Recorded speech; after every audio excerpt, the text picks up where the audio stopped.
Today I would like to analyze Lululemon, one of the largest clothing companies in the world. We can see here the stock is down around 23% pre-market. They just announced earnings, so the earnings per share were 2 cents higher than expected, so that's a positive thing. Also, the revenue was a little bit higher than expected. So the negative thing about this company, they had the guidance lower than before. So before, the guidance were between 14.95 to 15.15 for the year, and now they set it down for 14.58 to 14.78. So this is the earnings per share for the whole year. So this is something we don't really like to see, but I think it's not such a huge difference. So we're going to take a look at the financials to find out if it's a good buy right now. The first thing we can recognize is a market cap of 39.74 billion US dollar. So this is the market cap before the price drop of 23%. So after the price drop, the market cap would be around 30.59 billion US dollar.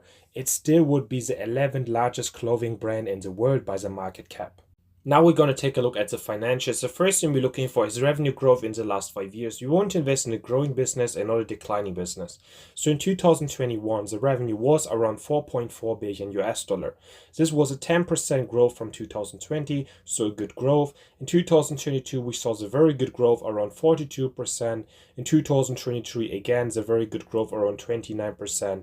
And then in 2024, we saw the good growth around 18%. So overall, we can see in the last 5 years, we had a very good revenue growth, so it's a check here. The next thing we're looking for is the free cash flow growth in the last 5 years. The free cash is very important because it can be used to pay the dividend, to pay the stock buybacks, to invest in the business, and also to pay back the debt. So let's take a look here. In 2021, the free cash flow was around 0.57 billion US dollar. This was a very strong growth, around 48% from 2020. Then in 2022, we saw the strong growth again around 73%.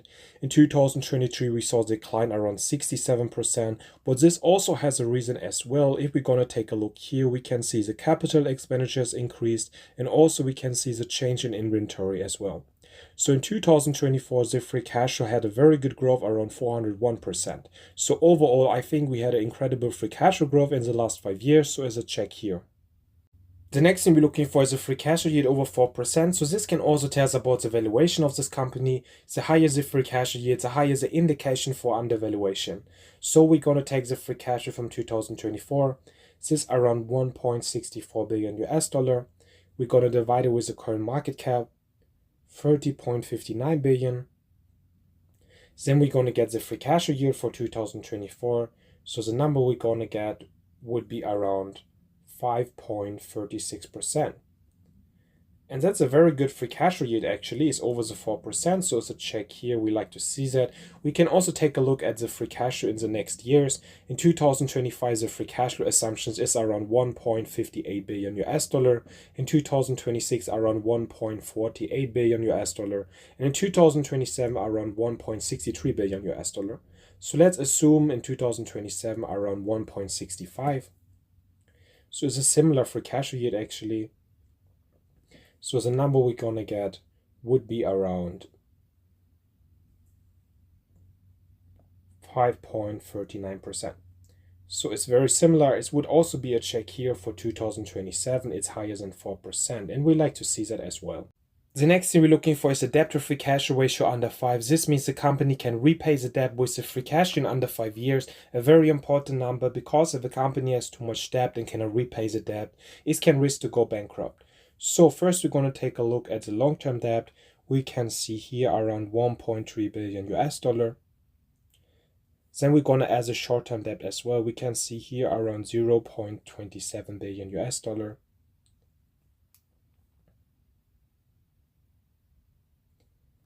Then we're going to divide it with the current free cash flow.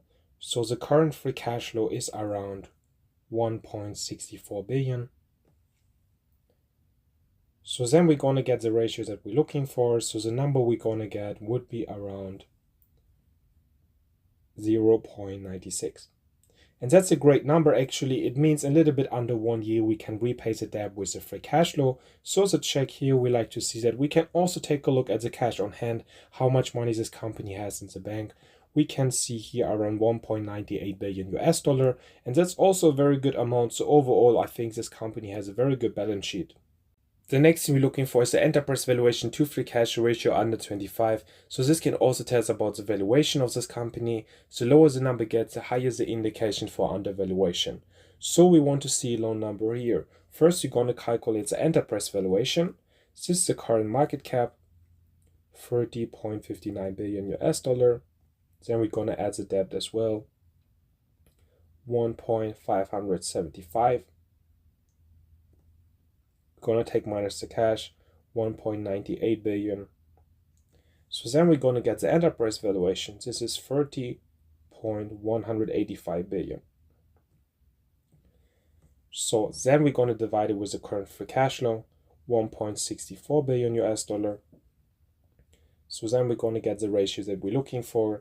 This is around 18.4. And that's a good number, I would say. It's under the 25, so it's a check here. We like to see that. We can also calculate this number for 2027. It's a very similar number, so we're just going to do it anyway. So the number we're going to get for 2027 would be around 18.29. So overall, I think it's also a great number. We can see here this company could be fair valued right now. The next thing we're looking for is shares outstanding decrease. This means the company buys back their own shares. We like to see that, especially if we think the company is undervalued. So we're going to take a look and we can see here, yes, this company buys back a lot of their shares. It started in 2014 and we can see sometime even over 2%. So these are huge buybacks. We like to see that. It's a check here. And I think they can also afford it because they have a good balance sheet. Can Lululemon stock be a good buy right now after the 23% stock price drop? So let's start with the positive about this company. We had a good revenue growth in the last 5 years. We also had a great free cash flow growth as well. This is something we really like to see. The balance sheet is also looking very good. We have a low amount of debt and a good amount of cash on hand. The free cash flow yield around 5.36% is also looking quite good. We like to see that. In 2027, the free cash flow yield would look very similar, around 5.39% with our free cash flow assumptions. The enterprise valuation to free cash flow ratio around 18.4 is also very good. I would say it's a fair valuation in my opinion. In 2027, this number would be around 18.29, so very similar, and I think is still a good valuation. The stock buybacks is also something we like to see. So this company buys back a lot of the shares. This can help the stock price to increase as well. So overall, I think the financials look very good about this company. If you found this video helpful, don't forget to like and comment and subscribe for more content.